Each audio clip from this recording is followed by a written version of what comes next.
Show, Peter G Show, Peter G Show, Peter G Show. Divorced dad, single dad, divorced dad, single dad. Peter G Show.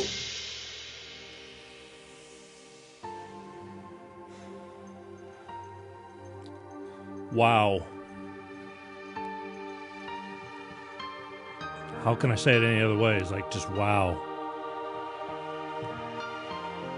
Could you ever in your entire friggin' life think we'd be living in a time that we're living in right now? Now I know our parents and grandparents have gone through world wars and all that, but it's so long forgotten that we've forgotten what it's like to be living in a world that's just a struggle. Hey, Pete. Wow, is all I can say. Hope you're sharing. Watch party, man. Wow. That's just my word. Wow. I don't know any other way how to put it. We've all hunkered down. Or at least, I hope you're doing your part. We are here in an undisclosed location in Burbank, California. Show must go on in a quarantine kind of way. I mean, how do I put this? I got some people that are very close to me, and they're very much into the whole conspiracy bullshit and all this. You know, it's like, you know, bringing up War of the Worlds back, you know, in 1953 or whenever the hell it was, you know, staging a hoax. It was all on the radio. People sat by their radios listening. This isn't 1953. You can't keep a secret. They can't keep secrets for shit, let alone staging some kind of bullshit that's, you know, New World Order. We're all going to be robots, chipped, this and that. We have a problem. True or false? We'll talk about that in a minute. That's not going to be the show tonight, though. We're not talking about that tonight. I will touch on it my first couple of minutes, but that's it. I'll tell you how much I love you guys. I do. Show your support. I fly by the seat of my pants. I have little notes here and there, but it's all coming from within. Share, share, share. Watch parties. Watch parties, watch parties. So important. Speaking of so important, it's so important that I tell you that I could not be here if it wasn't for my beloved Bolt Energy. Bolt Energy. Ask for it in stores. No preservatives. Go find that in an energy drink. I'll save you some time. Don't even bother. You won't. Enriched with vitamins and antioxidants. Bolt Energy. Biggest thing for me is Bolt Energy tastes good. Love my Bolt Energy people, and they love me, kinda. I'm gonna crack open a can as I always do. Oh yeah, the sound of goodness. Bolt Energy just gives you that little kick in the butt without feeling like you're getting kicked in the butt. That's all I can tell you. It's important.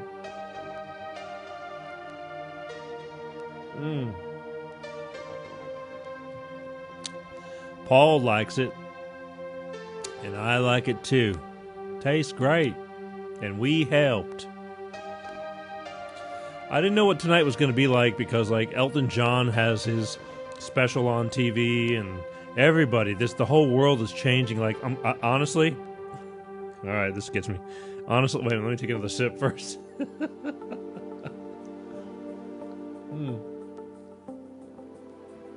Honestly, people, for the love of God, stop posting so much bullshit. The same stuff is rotating. It's going into my instant messengers, and it's like, okay.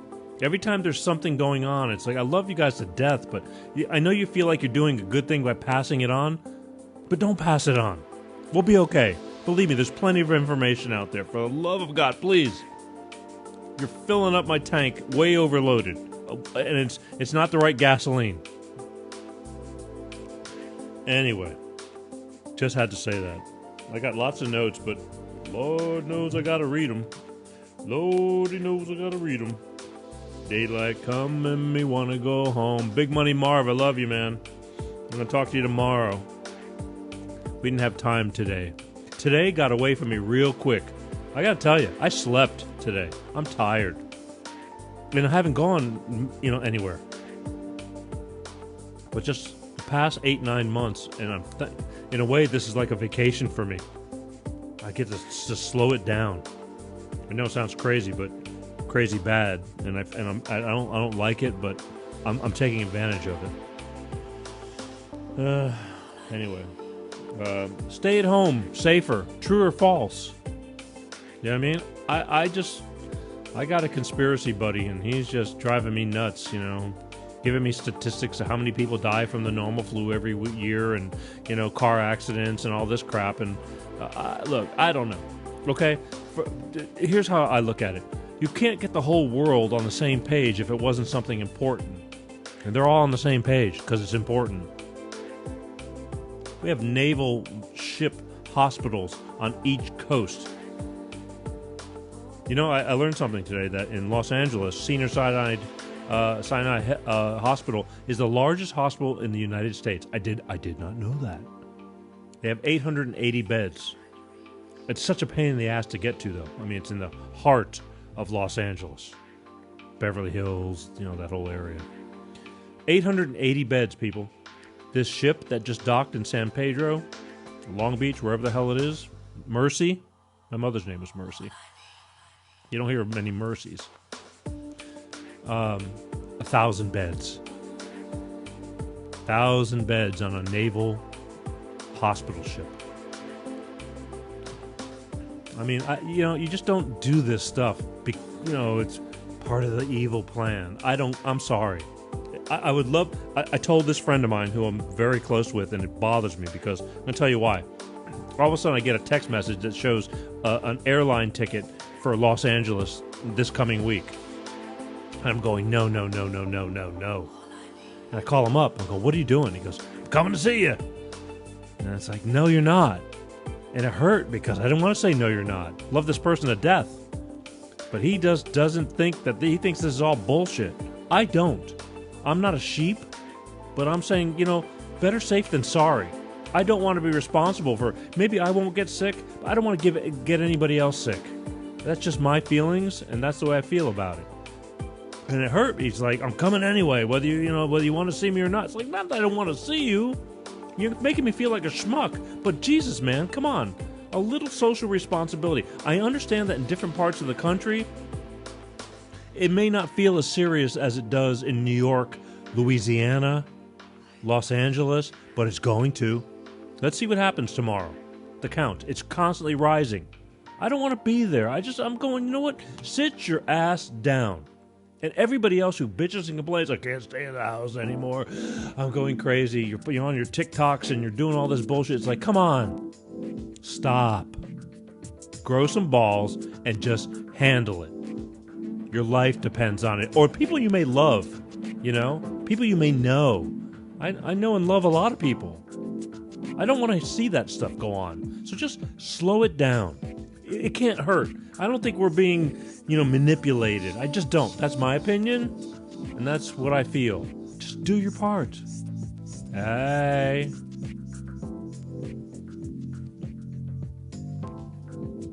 This particular Bolt Energy drink right now is ice cold, and it tastes really freaking good. Ask for it in stores. If you can't find Bolt Energy in your stores because they're new, go to www.drinkboltenergy. And they'll tell you where you can find it. They're growing. It's not easy being new. I'm new, although it's years of new, but that's considered new in the entertainment field. Until you're drugged through the mud, stomped on, tarred and feathered, and come out alive, you're new. I don't care. I'm not stopping. I love what I do. I do it for myself. I do it for you. Anyway, so the whole thing with, this past week, I'm watching things escalate and grow, and it's getting worse. And they're saying, it's going to get worse before it gets better. But I see that at least in my area in Los Angeles, everything's cut down by about 50% at least. And it needs to be more. Yeah. Share, people. Tonight's show's going to be kind of deep. Because we're not going to talk about coronavirus and this and that so much. But, you know, I constantly see people talking about the loss of their parents. I don't care if it's 20 years ago or 2 weeks ago. The pain is just the same. And the reason I'm going to talk about this stuff, and it kind of fell into, and I've been hanging on to this for a while. I wasn't expecting the coronavirus to take over and like do all this stuff. But I said, you know, this whole week we were questioning. It's like, should I jump on and stay on the coronavirus bandwagon, or should we carry on and keep moving forward and just touch on coronavirus and then move on to the real stuff? And my heart told me to just go through with it. Tomorrow, year to the date, will be 1 year I lost my father. I'm officially an adult, an orphan. My mother's been gone almost 4 years, 3.5 years. October will make 4. It's been hard. Because even though they didn't run the show anymore, I love them. I love them very much. And that's the problem. The pain still stays with you.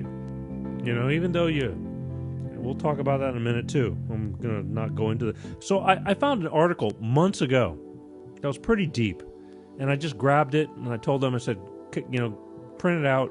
I said, eventually we're going to talk about this. I want to talk about this. And I thought no better of a time than the 1 year anniversary of, if you want to call it an anniversary, but 1 year of losing my father, finally, and me becoming completely parentless. And I don't care how old you are. You could be 70 years old and your parents, you know, were 90 years old. My father made it to 92. My mother made it to 93. I mean, I'm really lucky. But it's not enough. You're greedy. At least I am. 150 couldn't be enough, but we'll talk about that again. I might be all over the map because you fill with emotions. But I constantly see people on Facebook talking about happy birthday to my mother in heaven. She would have been so-and-so age. You know, constantly. And like, if you're on Facebook enough, and I am, that's why I do a live Facebook show. It's important to me. People lose people daily. And if you have a big enough following, you can't help but see it. And I have a big enough following, and I do see it. People I don't know, but I feel for you. I know the pain. I know the pain. It's deep because you love them. That's what love is. Love can be the greatest thing, and it can hurt you more than anything you can think about. So I see this. I have a personal friend who lost her mother to the coronavirus in upstate New York just last week, this past week. She was 93. She was healthy as a horse for 93, and out of the blue, somehow it got passed on to her, and she passed away. She couldn't even. So the people that I know, they couldn't even go to her funeral. They couldn't do anything. It was that bad. Because this is the times, unfortunately, that we're living with. I just spoke to a friend of mine today whose mother stroked out. And he's afraid. He's like, you know, they're 2,000 miles apart. He can't even go and see her. You know, it's just that bad. It's like, these are the times we're living in. And I'll tell you, no matter how or when you see your parents, whether you were there when they passed away or whether you weren't there when they passed away, it's never a good time. It's just the timing is never a perfect, it just sucks. It's just the way it is. Either way, I'm going to talk about that tonight. I'm going to read something to you, and I'm not a good reader, but I will because it's important to me, because it's important to you. And that's what I do. I talk about stuff that's important to you. At least I feel I do. I'm hoping you'll, through the week, pass this on, start a watch party. Watch parties are so important. Yes, thank you. You may think that only, a handful of people are watching, but through the watch parties, through all of the watch parties, all the stuff you do, I'm telling you, it's in the thousands and the 10,000s. It just keeps on growing because this is an asinine kind of way of doing it through Facebook, but it's just, you cannot actually see what's going on, the real what's going on. But it's going on, especially if you do your part. By sharing, these things get rerun through the weeks. through the week. Anytime you see it, even if it's just passing on your page, you want to say, just say, start a watch party. Let it go. Let it go out to people. You don't know who you're going to be helping. I promise you. I get people weekly write in and go, I didn't know you were around, but man, I'm I can totally relate. Our stories are not so different. Anyway, I told you to slow down with sending out so much crap on Facebook, right? Everybody's sending the same shit. You're getting bombarded. I just want to reiterate. For the newbies. Anyway. I'm glad you're joining. We're going to talk about... And I told myself tonight, I'd like for people to call in tonight, but I'm used to nobody calling in. But if you want to share things, I'm open. I want you to share it with everybody else. I'm going to read something in a little bit. We'll talk about it, but I don't care how long this show goes tonight. So if the show goes for the normal hour, that's great. If the show goes for an hour and a half, that's great. I don't care. The beauty of having your own show and not being under strict show policy is I can do what the hell I want. Until that day comes and I have to abide by certain guidelines. Hi, my name is Peter. Salute.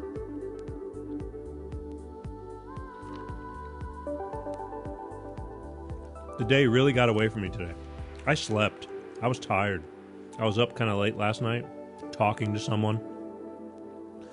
I got someone going through some hell, and I kind of know them, I kind of don't. But I don't know why. It's like, dear Abby, dear Peter, and I get it. So I don't know. And 1 hour turned into 3. It was weird. Sometimes I just feel like I'm sucking in other people's pain in certain ways. I can relate, though. I'd rather have you on the show, but once in a while I do what I do because that's the way I'm wired. Anyway, I told you that, so this morning, my father was Greek Orthodox to the bone. I'm Greek. If you don't, hi, I'm Greek. Kind of weird Greek, but I'm Greek.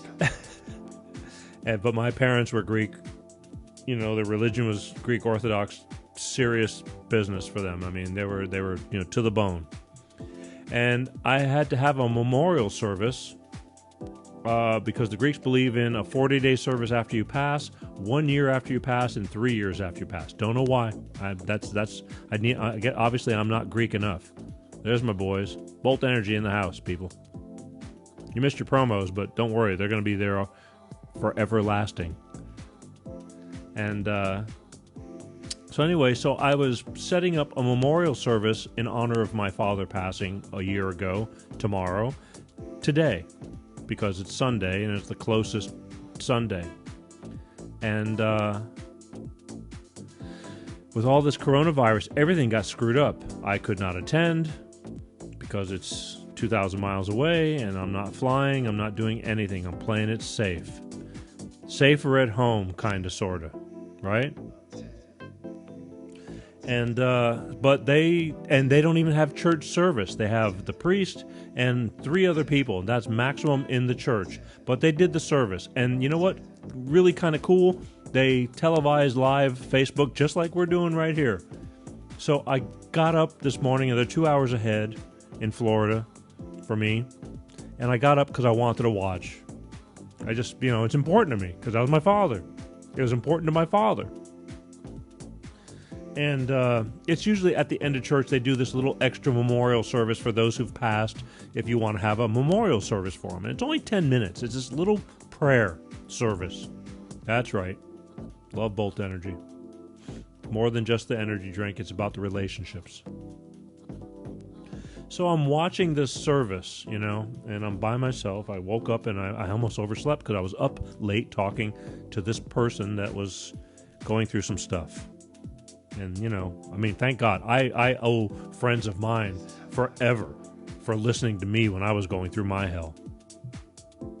So I'm watching this service, and it's, it's not cheesy. It's just they turn a camera on, they go live Facebook, and it's a little hard to hear. They didn't really have a live feed plugged directly into the camera, but you can hear it.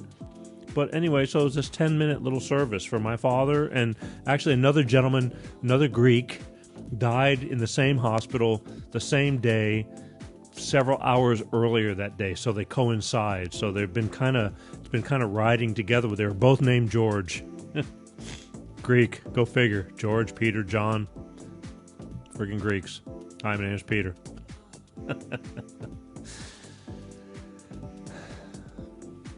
So when church service is over, he said, the priest said, we're going to have a small memorial service for George Gisellas and George so-and-so, and they start this little extra prayer service. Now, there's nobody in the church, there's, the way it is, but it's all about the service. And I told the priest, and I was so thankful that they still continued on, because I didn't want to postpone it to another date. And when things get better, it was all about the service. It's not about me being there. It's not about people being there. It's about the prayers, and that's the way it goes.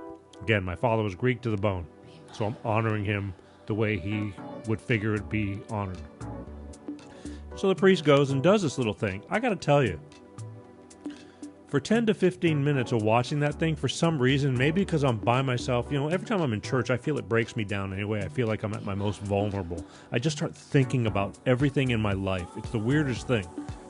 But it broke me down big time. I was a mess. And I don't know why. I mean, I know why. I know why. I love my father. I love my mother. I love them both. But your emotions just start riding. And you start twirling. You think about everything under the sun, and it was a tough morning. It was just weird. That's why I went back to bed and I just slept. It tore me up, but that's what love does. That's why tonight I'm going to talk about a few things. 818-259-7983. The phone lines are open if you want to call in. Okay? I mean, they are. I would love for you to share, but I'm going to start off. And I'm not a good reader. I mean, sometimes I'm good and sometimes I suck. Stumble through things. I don't know why. That's why some people love to enjoy reading books. I can't stay focused. My eyes start jumping. It's just the weirdest thing. It's just not my thing, babe. I need pictures. So, I'm going to read something that I copped off of the internet months ago, and I've been holding on to. And it's really deep. It's really deep. But I felt it was of worth because, again, there's not a day that goes by that I don't see people talking about the loss of their loved ones. Now, let me reiterate. I think losing your parents is just about as hard as it can be. Only thing harder is losing a child, and that's beyond hard recognition. You just... Again, I don't even want to go there. That's how deep that is. That's way beyond. And I was almost going to do a show with that. I got many people. I know a lot of people who've lost children. I can't even imagine that. Even if I can say I can imagine that, I can't even imagine that. You lose your half of your soul. But you lose a piece of you too when you lose any of your friends that you love very much, let alone your parents. And I know as we get older and the Facebook community, it's a big deal. I know that many of you, I want to say at least 70% of you that are on Facebook are old enough to have lost your parents, or at least one. I was lucky. I got to be 55, 56 years old and still had parents. I mean, my parents started late with me too, so maybe, you're lucky if your parents had kids at 20 and this and that. My mother didn't have me till she was 39. I didn't have my daughter till I was 44. Go figure this one out. I want to live to watch her grow up and be hopefully a productive adult. Somebody who's of worth to this world. That's everybody's dream though, I guess, right? Most people.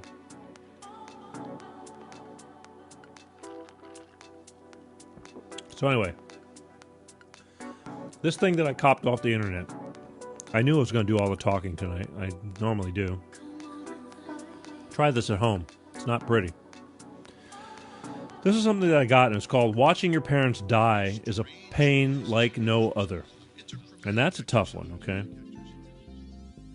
And I mean, I don't really like the title, but I understand the theory. I was kind of, I don't know whether my parents did me a favor or what. I mean, because number one, I think in your mind, you don't want, many years ago, I dated a girl who was a nurse. For a short time. She was cool. But I remember her telling me that she's watched people die alone, and it's sad. I kind of get it, but sometimes you can't help it, because no matter what you do, timing is everything, and you can't beat yourself up for it. My mother passed away in her sleep at like 2 in the morning in October of 2016. Her motor just conked out. Who knew? Now, she was slowing down, and she was tired. But you just can't live 24/7. Everybody's got, responsibilities and things like that. My father, thank God, he wasn't in a nursing home or anything like that, but he died within days of going into the hospital. His heart valve just could not pump anymore. It was tired. At 92, it was worn out. The doctor told me most people he says everybody gets heart disease and gets heart failure. Most people don't live long enough to see it, though. And as we were flying, because this is the one time I actually believe the doctor, he says, I'm telling you, you need to come home. He's not going to make it very long. And unfortunately, I lost my father midway flying to Pensacola. It was hard because, I was trying to get there, but maybe he did me a favor, because a lot of people say once you see that, it never leaves your head,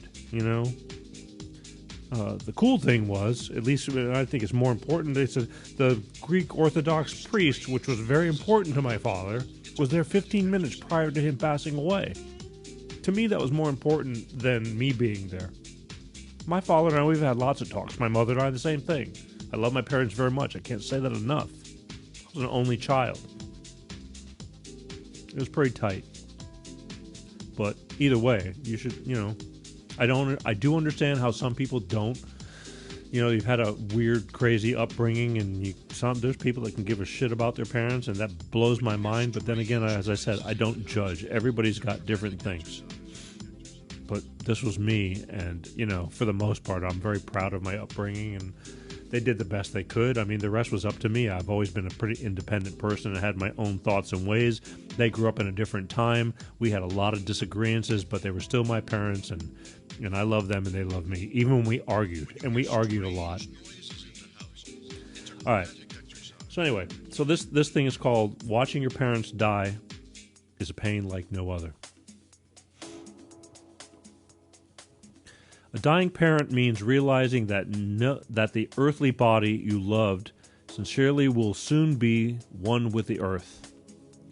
In the Greek religion, at the very end, before they're getting ready to finish up your funeral, they say the earth is where you came from and the earth is where you go back to.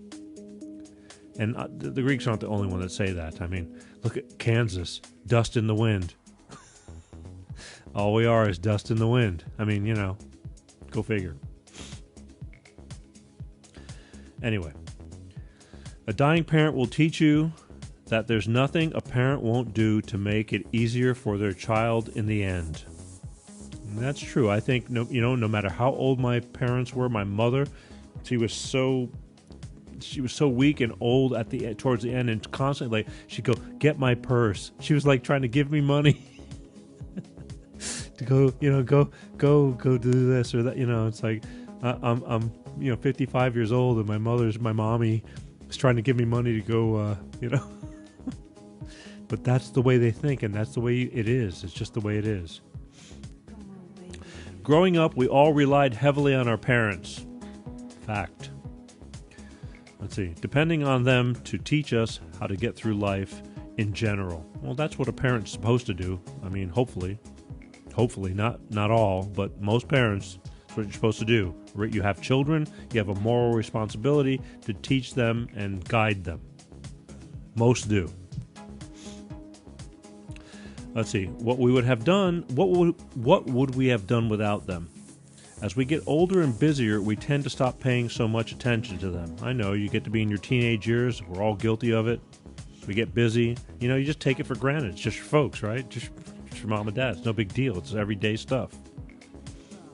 But we forget they're growing older too. And now's the time that they actually need us to lean on. I think there's a certain age bracket with being older from a child's perspective that you grow. Like looking at my parents, they looked the same from a certain time period to a certain time period. It's a long time period, too. It's like, I lost my youth already, you know what I mean? There's no more long hair. It's no longer dark. My face has changed. But this is how I'll probably look for quite a while now, because I looked for quite a while a different way. And your parents, so you don't see the aging process, because you just kind of stable out for most people, not for all. Again, there's exceptions to every rule. But I saw my parents in a certain way, and for the most part, they kind of stayed looking the same for quite a long time. And that's part of the aging process. You don't see them starting to get really, really old until, honestly, in this day and age, 80 is the, it's like after 80, then if you make it to 80 is pretty damn good. 70 to 80, you're still looking. I remember seeing friends of mine's parents are going, you look really good. And, so you take it for granted that they're just, because it's steady. You don't see any big depreciations unless you get ill or something like that. But I just think that you just everything's okay. And you just take it for granted that everybody's going to stick around forever. And they don't.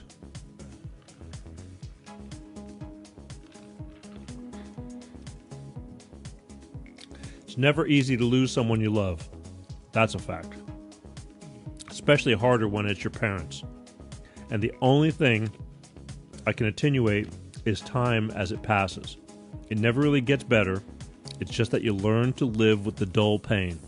This is written by a woman named Christine Burke. Think about it. Right, Chris? I can't see you anymore. It hurts.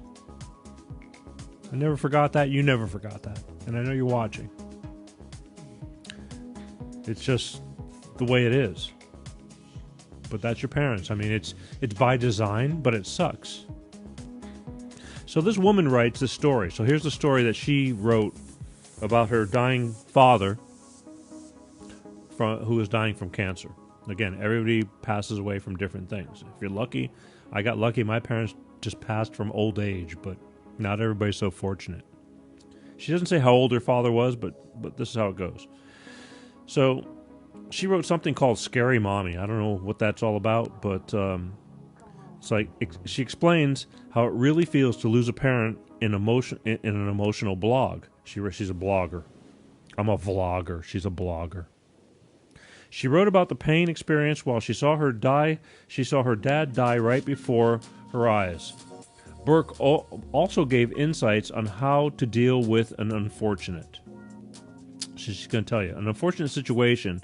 This is if anyone ever ends up in one, which I think is inevitable if you have parents that you love. Burke's dad suffered a stroke, and it was during a few follow-up tests that they diagnosed him with stage 4 cancer. So he didn't even know he had cancer. He didn't even know it. Happens a lot.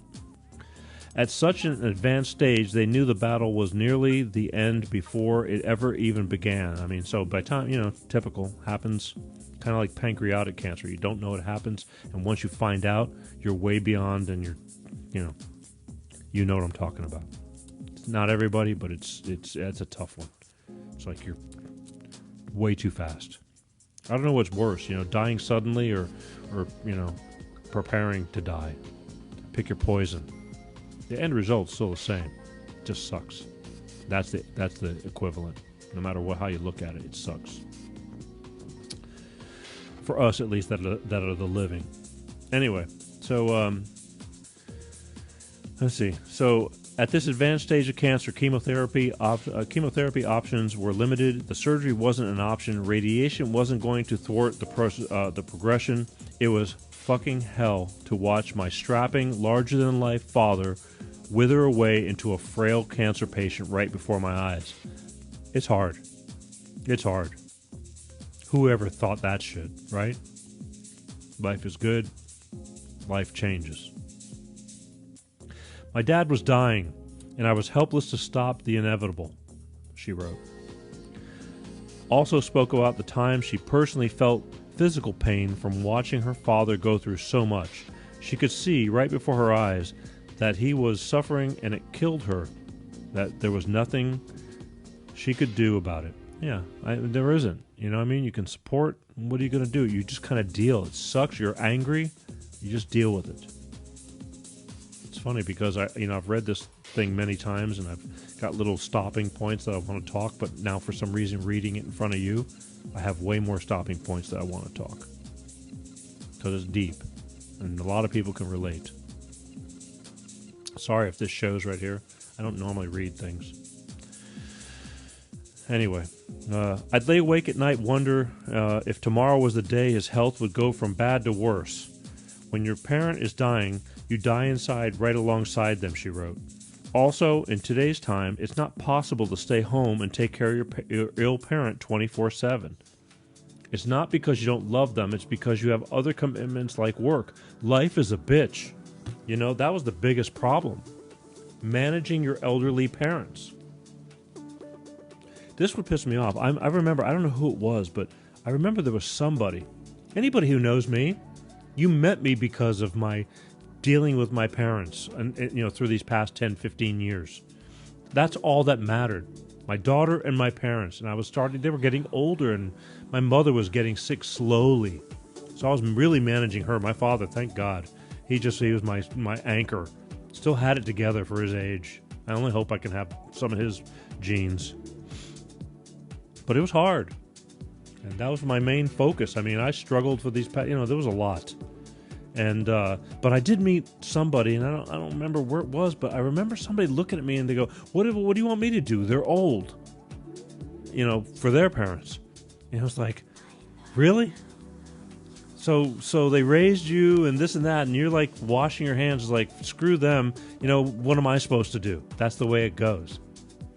And that pissed me off. I didn't say nothing, but he was not, he was just somebody, a passerby, an acquaintance, somebody who I kind of knew, but a douchebag. Now, again, I don't judge, but I don't know. I don't get it. I really don't.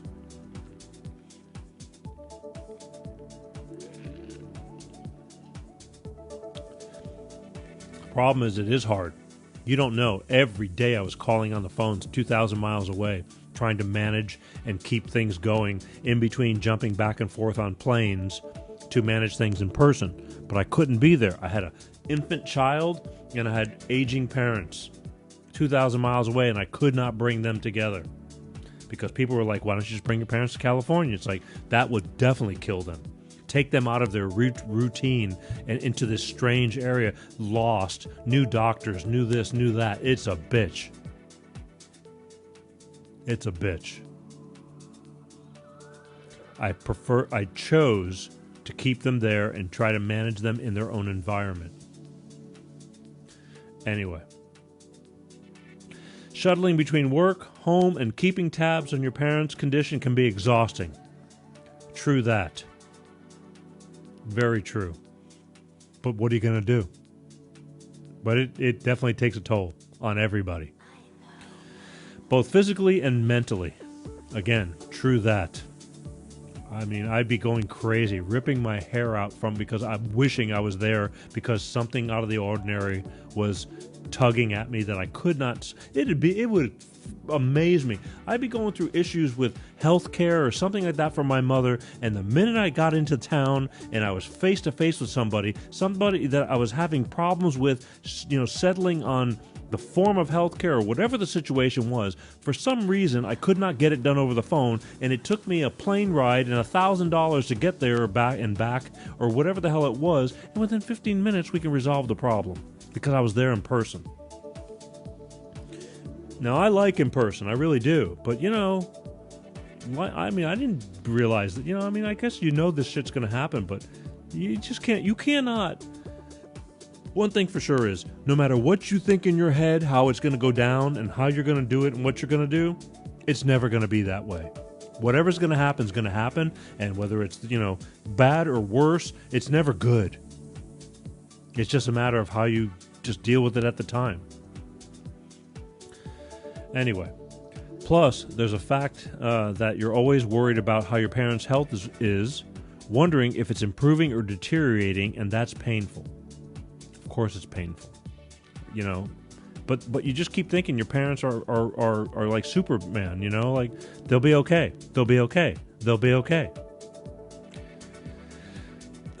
see. This is the time you also realize you're quite selfish. You know that they're ill and they're trying their best to be around, but you wish they'd make it for a while longer. That is a fact. That is a friggin' fact. Out of my own selfish reasons, I'm going, I need you around. I need you. I don't need the interruptions. I'm juggling. My life is upside down. I need you to just maintain so I can get my shit together. It's all about you. It's not about them. Although I know it's about them and that's the way it goes, but this is what goes on in your head because it's never a good time to die. Never. I don't care how friggin' prepared you are. Never. Ever.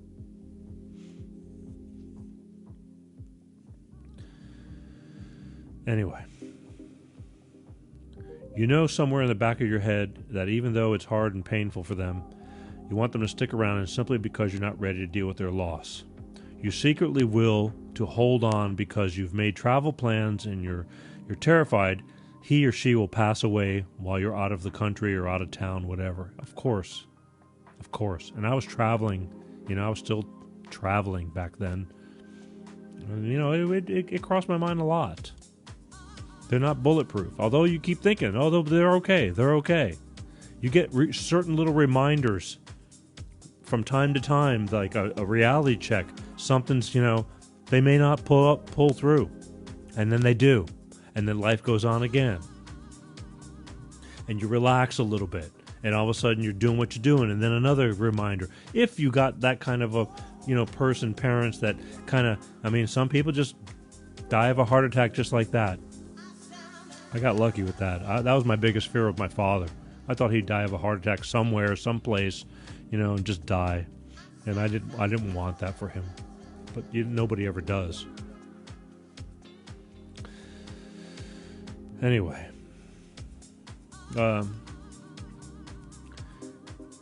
You and your irrationality are angry because cancer will eventually steal your hero and you can't bear the thought of your children not getting to have their grandfather or grandmother around when they're adults. And that was another thing. I wanted my parents to stick around so my daughter could be old enough because it's bad enough that I started late in life. My parents were very, very old and I wanted her to have some kind of memories with them. I did. It was important to me. I'm very blessed that she did. She does. And I got some of it on, video and this and that. But, as you get older as a child, you don't really remember as much. But believe me when I tell you, there's certain things I'm sure that are embedded in her head that she'll take with her through an adult. And that's important. That's a good thing. But anyway, you want to have their grandparents around, when they're adults. That was my whole thing, is like keep them around as long as possible so I could share as many memories as possible. Even though they were old and they couldn't do a whole lot, they loved my daughter very much. And that was a big deal. Love is huge. When you go through a situation like this, you begin to think of what your children will go through when the time comes for you to depart. That's another thing. It's like, will you raise your children like I was raised? Will they care about you like I cared about my parents? Who knows? You cross your fingers. I would love to think that because, right now, it's like my daughter, she's 14. She's 14. See, you can't expect much. She's freaking 14. I didn't start getting it together and realizing the value in the elderly people that were in my life until I was probably around 25. But, I'm dealing with my daughter on a daily basis trying to instill these values. And I hope that most are, as well. But, who knows? I don't know how you teach, preach, train. Don't know. You just do the best you can. Anyway, you're thinking about the pain they'll go through. Believe me, I took my daughter to both my mother and my father's funeral. My daughter was 10 years old when my mother passed away. That was hard. Really hard. It was super hard for me. I promise you she will not forget that day, those couple of days.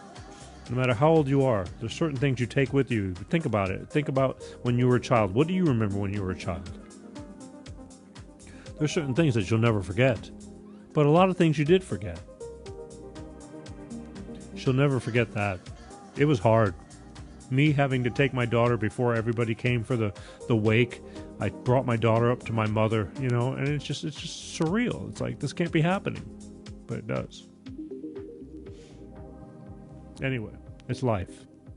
And some people questioned me. They go, why would you bring your 10-year-old daughter and do that? And I said, because my parents did that for me, and I didn't forget that. I don't have any problem with it. I don't have any regrets of it. I was a child, but I never forgot it. And then eventually, as you grow older as an adult, you understand the value in it, because there's no turning back. At that point, it's the point of no return. It's the last memory you have. And you know what? Even though it wasn't the most pleasant memory, it's a memory. Promise you, it's forever embedded. So she writes, I wonder if I could be strong for them like my father was for me. And I prayed that I could face death with the grace my father showed near the end. A dying parent means realizing that you, too, will someday be a dying parent. And that's, I'm at that point now. Not that I'm going anywhere anytime soon, but I'm a parent. And my parents are gone, and that's the next step. You hope that it doesn't go backwards and go the other way, although some people have experienced that. Now that you don't have much time left, you want to take every small detail about them, and you want that you can cherish and hold on to it, even when they're gone. It means breathing in his scent and praying that you'll always remember that your head fit perfectly under his chin when he enveloped you in a bear hug. In other words, you just remember all the memories. That was my dad. I mean, it's weird. I'm 58 years old. That was my mommy. That was my daddy. Mother, father, mom, dad, whatever. Those were your parents. Some people don't have those relationships, and I'm really sad for that. I mean, ours, it was really weird. For most of the years, my parents didn't always like with my daughter, I'm like diarrhea. I can't tell her enough how much I love her. My parents, we didn't have to say that a whole lot. We just kind of knew. You just kind of knew. But my father was this little damn tough Greek guy. But when I moved away, when I finally left at 29 years old and moved to Los Angeles, I watched my father change. I really did. That's almost 30 years ago. Next year will be 30 years. And I never heard my father say, I love you. He just wasn't that kind of guy. But my God, I mean, he did. When I left, from that point on, it's like he really changed as a human being. Because he wasn't a real emotional guy. He was a tough little dude. And he couldn't say it enough. I believed him. I always knew it. It was just one of those unspoken words. Anyway. So, where am I? Breathing and praying. So, you remember all these things. The hugs, the talks. There's certain things you're going to take with you for life. I learned more things recently about my father in his death than I did in his life. Because when we'd come home, he was just my dad. In fact, I'd be angry. And shame on me, but that's what happened to me. Every time I'm in town, I'm hustling, trying to do things, put Band-Aids, keep things running, keep the house going, all that stuff. And my father was just being him for his age. But I was angry that he was getting older. And I'd be snappy with him, because he couldn't help it. That's just the way it was. And it's like shame on me. It really is. But you realize that after the fact. But at the end of the day, I mean, we know how much we loved each other. And my mother. Again, lately it's been about my father. My mother just kind of, it's just different. They were two different people. But I love them both. But I just got snappy with him because it's like I can't explain it, but it was like shame on me. That's all I can tell you. It was my bad. I learned more about my father being a friend to many people after he passed away because he was just always my dad. And it was just different. But he had touched and affected many people in a positive way that I had no idea because, when we were at the house, we were just at the house and hustling and, we'd be there long enough to sleep and eat. And I'm just running. I had my daughter. She had an agenda, trying to keep her busy and all this. And that's when we congregated, the mornings and the evenings. But It was my bad because I was so wound up trying to keep everything going, and I guess I hated the fact that I'm watching them get old and you know, recessing. Hello. So it was a bitch, and again, my bad. But this is what happens with people, you know, and it is what it is. When it's over, it's over. That's what I can tell you. If those of you have not lost your parents yet, you know, I mean, no matter how good you want to try and do, and you know, and no matter how great a relationship you have, which I hope you do, when it's over, it's over. And no matter what, you know, when it happens, you're not ready to deal with it. You're not. You're just never ready to deal with it. But when it happens, you got no choice and you have to deal with it. It's the weirdest feeling. There's no turning back. You can't change it. The whole thing, you're sitting there, standing there or whatever, you know, there's not a damn thing you can do about it. So do the best you can. So she continues to write, a dying parent will teach you that there's nothing a parent won't do to make it easier for their child in the end. You will hear your dying parent say, I'm ready. And even though you aren't, you'll let go of the hand that held you since you were small. And that's a fact. You think of all that stuff. When I hold my daughter's hand, there's a lot of times I'll take her knuckle, hold her hand, and I'll run my hand over her knuckle. I can't hold my hand because it's reciprocative, and I'll like do this thing that's kind of uncomfortable, but I'll do it. And my mother used to do that when I was little, and she'd be crossing the street. She'd run her finger over my knuckle, which would make it kind of go back and forth. And I did that, and I'd always tell her that's what your yaya used to do to your grandmother. And I did that because I pass it on, because those were memories I remember. So you're passing it on. When your parent finally finds peace, you realize that your parent is still teaching you about life. And that's a friggin' fact. Here I am talking about it. My mother's gone almost 4 years. My father a year to the date tomorrow. And I'm still telling you. And that's the thing. You know, whether you lost your parent last week, last month, last year, 20 years from now, you'll still be talking about it like it was yesterday. You just learn to live like that. You'll talk more about your parents now than you did in life. It's just weird because you don't really realize how good you got it sometimes until you don't have it anymore. And not that you have it good or anything like that, but you start to appreciate the value in your upbringing, hopefully. And that's just the way it is.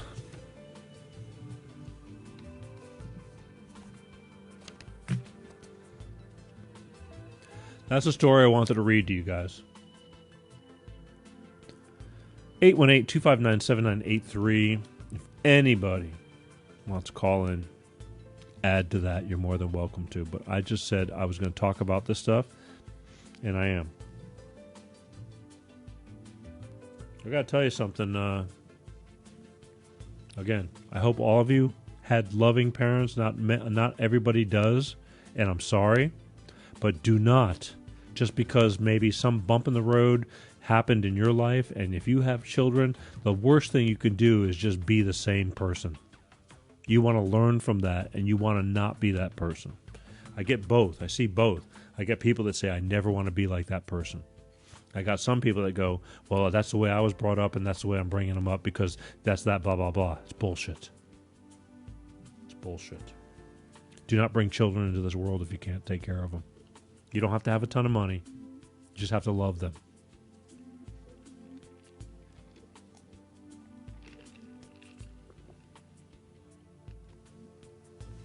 That's what I want to talk about tonight, people. And again, I know that as time goes on, this show will resonate down the road. I see it every single friggin' day on Facebook. But again, not everybody watches at the same time. My show's on at a weird time on a Sunday night and this and that. But this show will resonate on. I'm asking you, if you are watching it, and I don't care when you're watching it, days, weeks, months, years later, share it. Pass it on. We're all just people, and that's what I talk about. I talk about life. Tonight, pretty tough one. I mean, for me, for you, if I strike a nerve, so be it. That's because you can relate. Believe me when I tell you, there's people out there that can relate. I'm going to touch base. Let's get off of that now and go back to the beloved. It's not beloved. A lot of people are working from home right now because of the way things are. So I saw on the news that there's a upsell in retail, like people are ordering clothes. They're not going out and shopping, but they're buying clothes, but they're buying from the waist up because they're working from home and doing just what you see right here. I'm not wearing any pants. Kidding, but I didn't have to be. And that's what's happening. People are putting on dress shirts. They're working, they're teleconferencing and this and that. And from the bottom down, they got, 2 unmatching socks and some shorts. But they're dressed from the top up. So the retailers are finding that they're selling a lot more waist up clothing than waist down clothing. Just a fun fact. Yeah. I hope you guys do your part. I don't know what you feel about this whole coronavirus thing, but just sit your asses still for a little while. Stop bitching about it. I'm so bored and I don't know. To me, who's got it easier? You're asked to do a major task to help slow down this thing, and all you got to do is sit home and sit on your ass. It's perfect for me. Sounds like a normal day for me. Not, but I can do it. I'll do it because I don't want to be responsible for hurting anybody unknowingly, for who knows? Who friggin' knows? The one thing is that we know is we don't know. So, if you got all these conspiracy theories on new world order and the government's forcing us to do this, you're not forcing. You can go out, but don't be a dumbass. That's part of my campaign too, remember? Don't be a dumbass. Sit your ass still for a little while. Let's see what happens. I think within the next couple of weeks, there'll be a lot more change happening, good or bad. But just don't add to the confusion. Why do you want to add to the confusion? Just because you can't sit still? You got to go out. You got to go do stuff. You don't know what you're bringing with you. I like life, okay? I plan on sticking around. Wouldn't that be ironic? I get taken out, and I'm sitting here bragging about trying to do the right thing. I hope not. Because who's going to do this show? You don't want to miss this. Speaking of shows, I hardly watch TV, and we're going to get out of here. Thank you all for calling in. That's the way this show goes. I watched, does anybody remember David Letterman? Yeah, that was a big show, right? Jay Leno, all those, Johnny Carson. Again, I'm starting to show my age, right? But those shows were, big. That was a big deal. Very competitive late night shows. Well, I don't get to watch late night TV. I don't. I don't get to watch a lot of TV at all. But I've been watching a little bit of late night TV because my schedule's changed. My daughter's not in school. I don't have to get up at the crack of dawn. I've been staying up. And quite honestly, as growing up as a musician, my lifestyle was always, I could stay up till 3 or 4 in the morning, and I'd rather sleep till 11 in the morning than get up at 5 o'clock in the morning. I'd rather go to bed at 5 o'clock in the morning. I know it sounds screwy, but hi, my name's Peter. So I'm watching late night TV. I've forgotten, I was on CBS. I've forgotten that Stephen Colbert, he took David Letterman's place since 2015. Completely oblivious, completely forgot. Because I never watch it. He has the Ed Sullivan Theater. That's big, huge business. He replaced David Letterman. Or whoever the hell he replaced. I don't know what the thing is. He's at the Ed Sullivan Theater doing the Late Show. That was like CBS's biggest show at that time slot. And I got to tell you, I've watched it several times this week. I don't like it. I don't know what's going on. I liked it better when he did the Colbert Report, when he had his own little thing. For some reason, it's just, I don't get it. He's super, pushing with the Democrats and this and that. It's like, come on, just entertain. They're like constantly stabbing. And I didn't dig it. I didn't dig it at all. I'm going, I like the guy, but the show sucks. And then after that show was The Late Show. It was The Late Show with James Corden.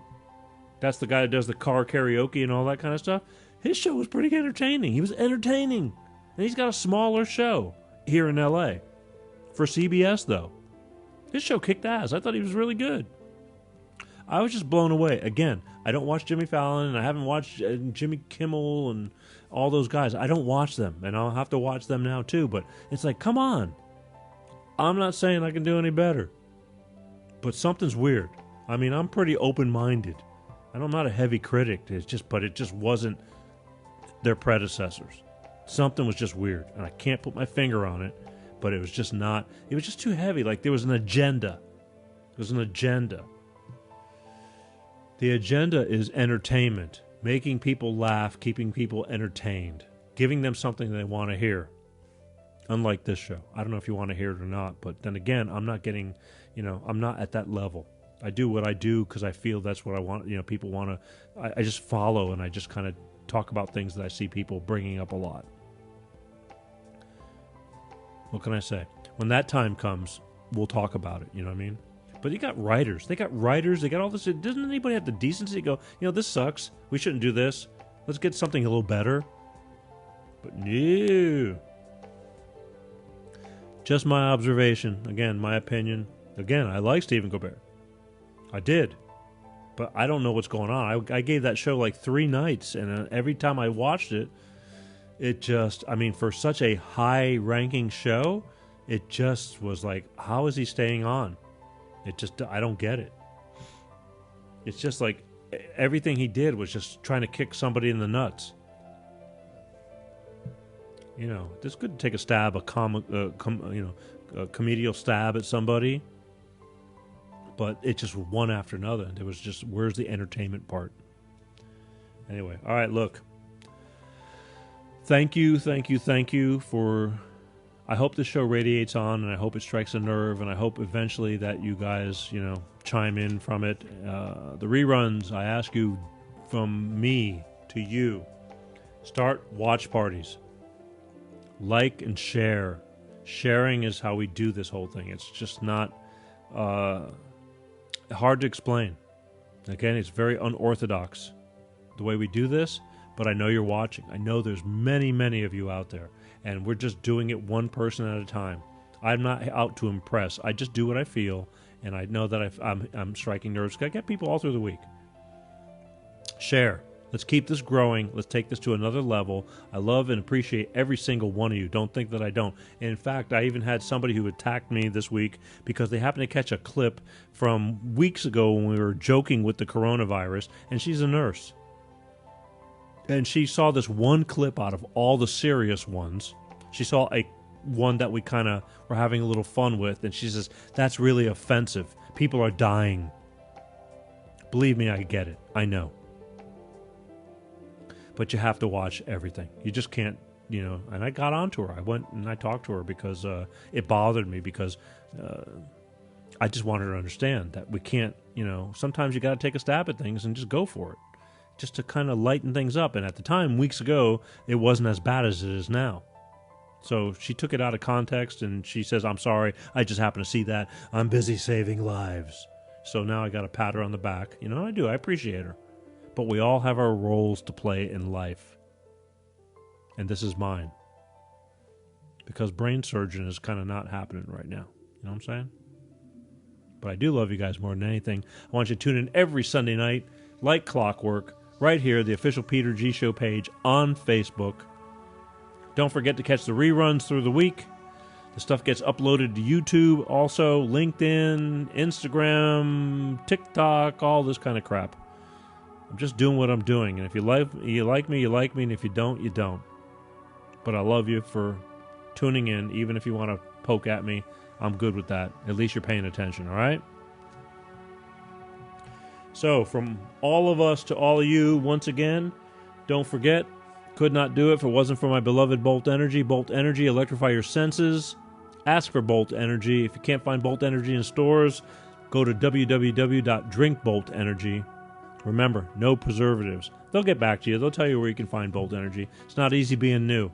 You know, it's a tough fight, but they're tough. And they will fight, just like me. Because failure is not an option. We might get our asses kicked here and there, but we still get up. And we keep moving forward.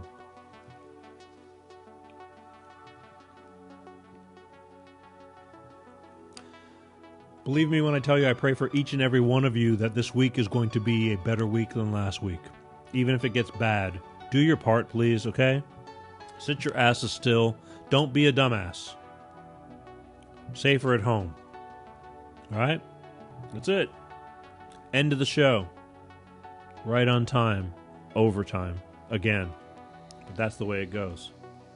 Do your part, alright? Don't add to the problem. You're not bulletproof.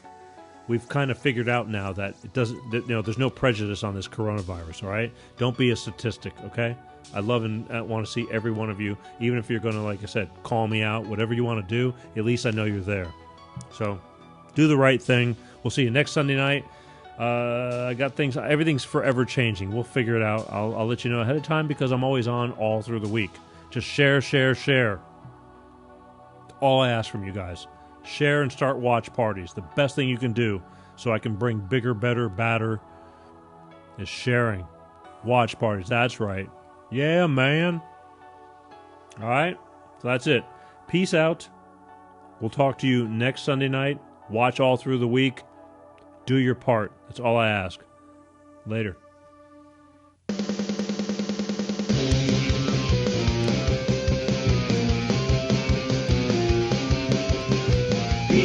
G-Show, Peter G-Show, Peter G-Show, Peter G-Show.